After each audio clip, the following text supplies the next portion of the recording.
অনেক দিন ধরে আমার বালুশাহী মিষ্টি খেতে ইচ্ছে করছিল, তো ফাইনালি বাসায় আমি নিজেই তৈরি করলাম বালুশাহী মিষ্টি। আর এটা কিন্তু আমি টক দই ছাড়া তৈরি করেছি, একদমই কিন্তু পারফেক্ট হয়েছে টক দই ছাড়াও। আর আমি কিন্তু সবসময় মিষ্টিটা নিজে বানিয়েই খাই, দোকানের কেনা মিষ্টি আমার একদমই ভালো লাগে না। বাসার হোমমেড মিষ্টির সাথে কিন্তু কোনোভাবেই দোকানের মিষ্টির সাথে আপনি মিল পাবেন না, কারণ বাসার মিষ্টি কিন্তু অলওয়েজ বেস্ট হয় যদি আপনি বানাতে পারেন। তো এই যে মশলা করে কিন্তু আমার কিন্তু বালুশাহী মিষ্টিগুলো খুবই ভালো হয়েছিল, তো আপনাদের সাথে এই রেসিপিটাই শেয়ার করব। তো এখানে আমি নিয়েছি 1.5 কাপ পরিমাণ ময়দাটা ভালো মতো চেলে নিলাম। তারপর আমাদের যেটা লাগবে, এখানে ঘি লাগবে।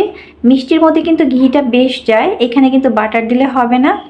তো আমি আগে এখানে একটু 1/4 চামচের মতো দিয়ে দিলাম বেকিং সোডা, এটা কিন্তু পরিমাণ মতো দিবেন, বেশি দিলে কিন্তু ফেটে যাবে। দিয়ে দিলাম 1/4 কাপ পরিমাণের ঘি, আর এখানে অবশ্যই ঘিটাই দিতে হবে। তারপর এটাকে ভালো মতো এভাবে হাত দিয়ে একটু ঝুরঝুরে টাইপ